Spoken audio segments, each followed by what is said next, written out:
Hey, yo, yeah. Something I often hear people say is that they need a purpose or they need a reason to live. And such people usually they fall into despair and they become suicidal because they don't think they have any reason to live. As if life needs our rationale, our definitions, our understanding, our notions, our beliefs in order to live. It's so much more that life is living us than we are living life. Consider that. They think they need a reason to live, yet life itself is unreasonable. You can't barter with it, you can't bargain with it, you can't break it in, you can't domesticate it, you can't throw saddle and reins on it and get it to turn wherever you want it to carry you, wherever you think that it should or shouldn't be. Life just does things despite our reasoning. People who want to live end up dying. People who want to die end up living. Marriages fail. People get sick. And sometimes life just seems like it's going my way.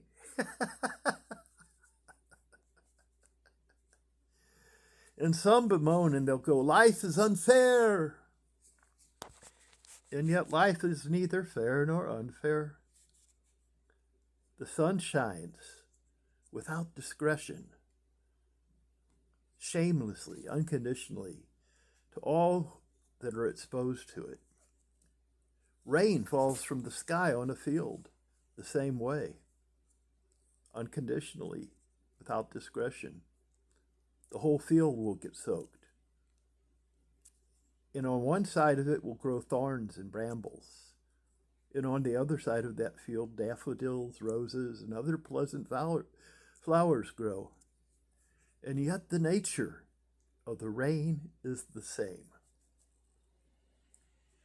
Likewise, in the same manner, pain falls on everyone. No one gets excluded from it.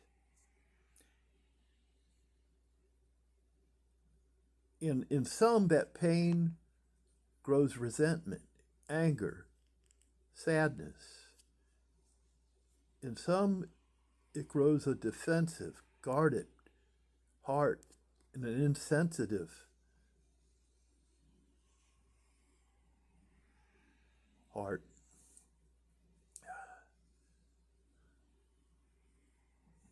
Yet in some, that same pain turns into compassion, empathy, interconnection, hope,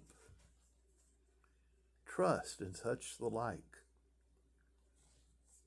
Yet the nature of the pain is the same. What grows from the rain and the pain, what we grow into being, has nothing to do with that externals.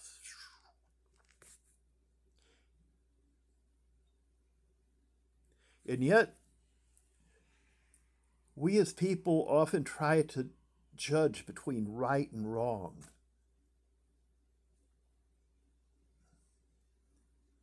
This is right, that's wrong. As if all these external things should conform itself to what I think, to what I believe, to what I expect to be, to what my expectations of life are. I, and it is thus that our expectations and our sense of entitlement to receiving answers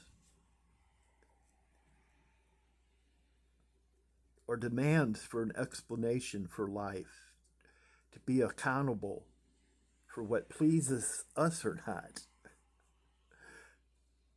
what we think is right and wrong. It's our non-acceptance of life on its terms. It's our dogmatic insistence that something is wrong with life. And somehow or another, life needs to be managed by us, because it can't do that on its own, huh? As if this very thing called life that is breathing me now does not know how to breathe me right. I don't have to try to breathe. I don't have to think to breathe. It's just happening. Life is breathing me.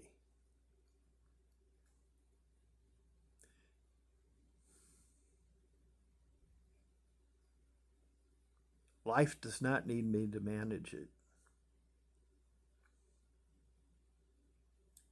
My intellect and rationale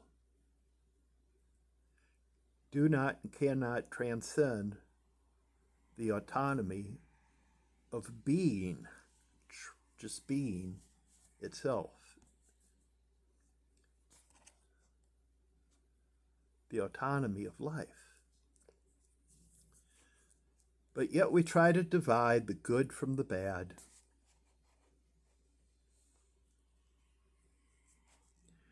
We try to divide the good from the bad with the power of our wit and our rationalization, our definitions, our attempts to get life to conform to what I think it should be, my rules. To get life to conform to my wills by willpower.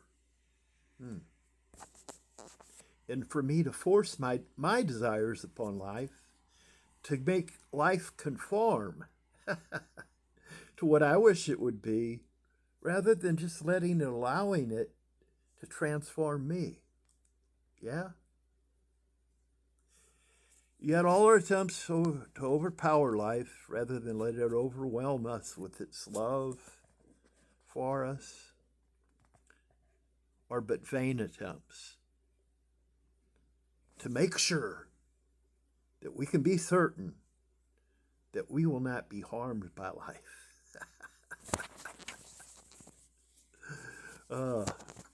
And we become like a samurai warrior who's gone wacko, insane, right?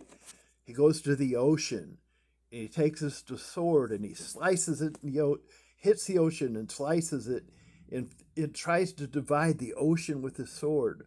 Only every time he strikes the water with it, it just falls right back into oneness.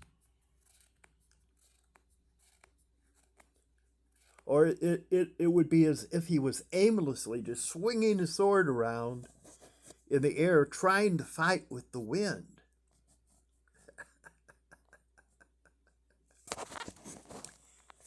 Yet he can never change the course of the wind of life by force. So he muses that he's not trying hard enough. So he swings harder, faster, doing the same thing over and over and over again, expecting a different result, until he finally exhausts himself of all means to contend with life. And he just falls to the ground, limp, totally exhausted, if he's fortunate. We must consider that what is gained by force is maintained by force.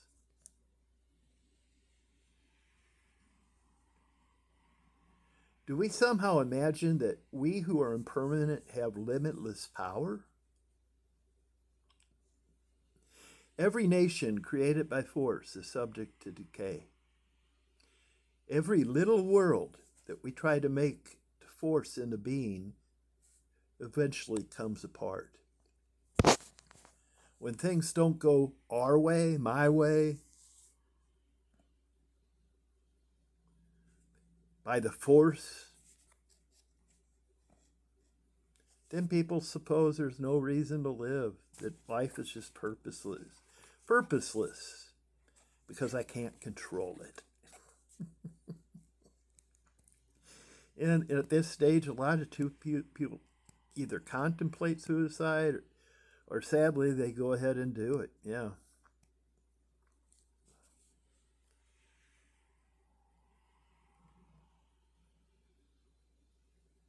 But in seeing the purposeless of life, it doesn't need a purpose or a reason. uh, the advent of this wearing out, this exhaustion, this giving up contenting, can be the advent of an awakening from a dream that somehow life needs a purpose to be and flow as life wishes, or that life is subject to my reasoning. I don't know about you, but I'm glad that life is not subject to my reasoning nor needs this purpose or goal as a being to an end in order to be.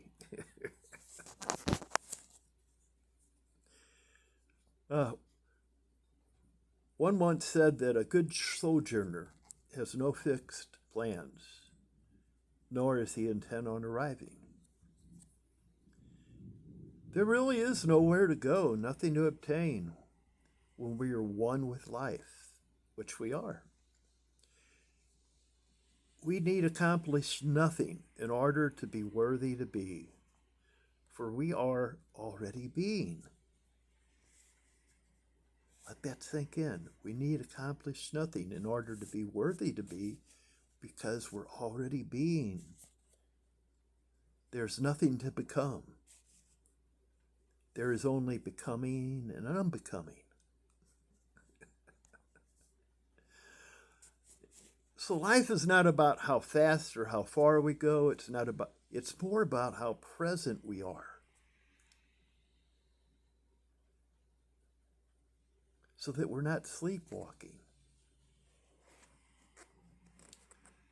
Life is not hiring managers. It's inviting participants, eh?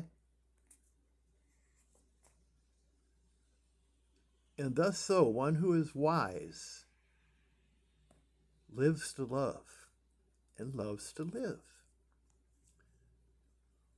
One lives to love and loves to live. Without reason, without purpose, such a one can draw strength from the joy of simply being. Aware that it is sufficient to simply be.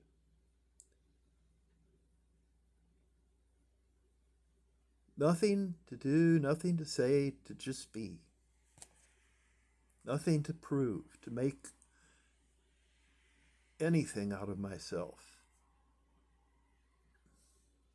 I can be still. I can be still. Still be.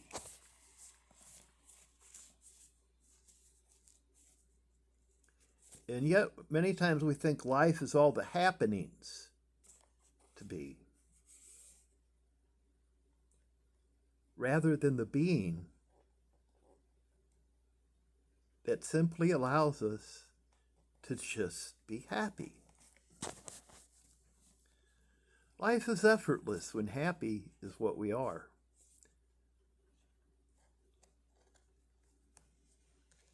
So when we're unaware of our true nature, which is to just be happy, we try to make ourselves happy because we don't know that we already are. And yet it's hard to plow. It's a hard yoke to bear, a heaviness of the heart, when we walk about and run about chasing happiness. One can never be happy by trying to be happy.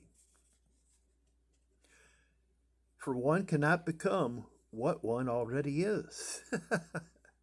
And the pursuit of happiness surely robs us of our awareness of already being happy, being the happiness, whether we feel it or not. Happiness is not a feeling, it's a state of being. I am happy. It doesn't matter whether I feel like it or not, I am it. But toil and weariness, those are the rewards of to those who pursue what they already are. They're like a dog chasing its tail.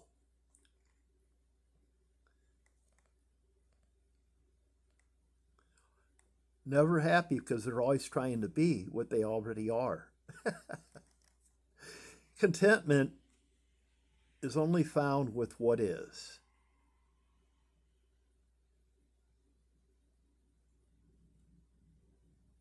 Contentment is only found with what is that there is. With what is that there is. For there exists nothing to be content with other than what is. And so he who is content is rich and full in the sense of wholeness rather than the pangs of hunger and desire for more and more and more and more. And thus the discontent and impoverished one is always needing more. And some people are just so poor that all they have is money.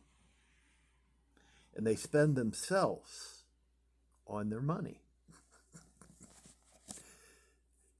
Never having enough money, never having sufficient funds to simply relax and lay by a river at night, listening to the sound of the water, gazing with soft eyes at the heavens, it filled with stars in awe, just to be in awe.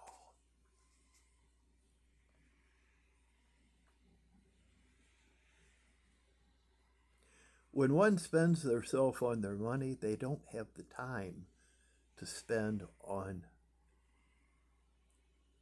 just living. Money has its place, but it can't buy happiness.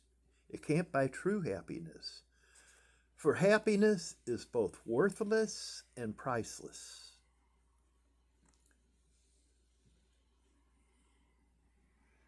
And you can't buy with money that which you already are. So life is not about the acquisition of things. It's not about acquiring power or prestige or possessions, which are all only forms. And all these forms are impermanent. It's not about acquisition. There's nothing that you can add to life to make it more life, to make it more full, to make it whole. Just in the same manner that there's nothing that you can add to truth to make it more true. Everything we add to it only steals away our awareness of it, yeah? It's like piling up garbage so high that one can't see the moon from the horizon. And so life is realized by negation, by removing the things, by all that stuff that gets in our way of a direct, unobstructed view.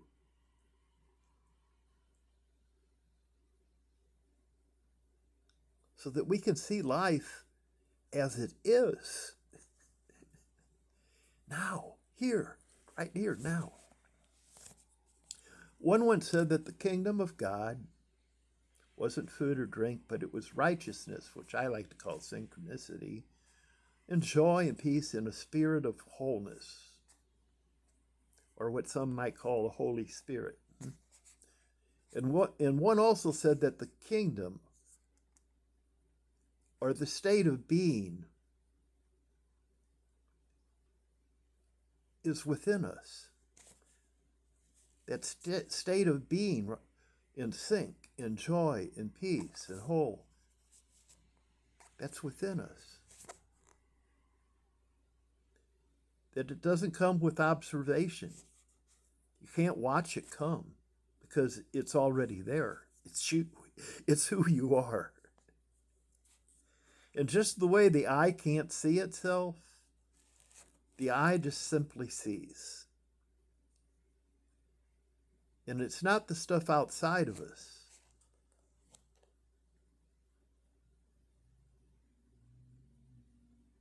That by its nature is impermanent at all. This kingdom, this domain of life, of love, of truth, is within us. For it is us in all the essence of our being. But we have seemed forgotten who we really are.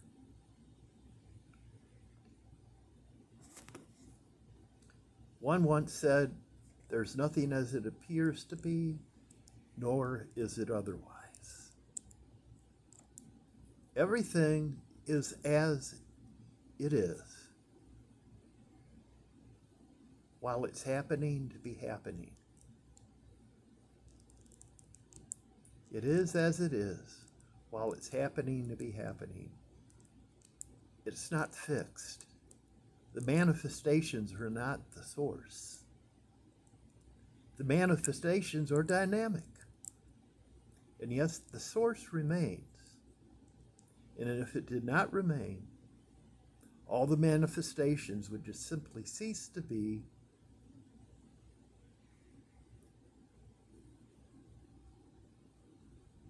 But it's the space in between the manifestations that invites us into the paradox. Because we die while we're living while we're dying. Everyone is dying and living at the same time. One once said that today is the oldest you've ever been and the youngest you'll ever be again. So we need to just fall in love with now, beloved. For what is now is all there is to love. So let's love it all indiscreetly, just like the sun. Let's just love it all without judgment while it's being here. And this is going to allow us to manifest our true being loving in an unfettered, seemingly chaotic flux that just surrounds us. The love of that flux is a mystery, is an adventure, with a deep, deep visceral trust that all is well. Life's got this. Whether we realize it or not, it truly is well. Things are happening. And that's enough. I've said much. I've said in many things that I need myself to muse over, to contemplate, So I'll stop with that. Namaste.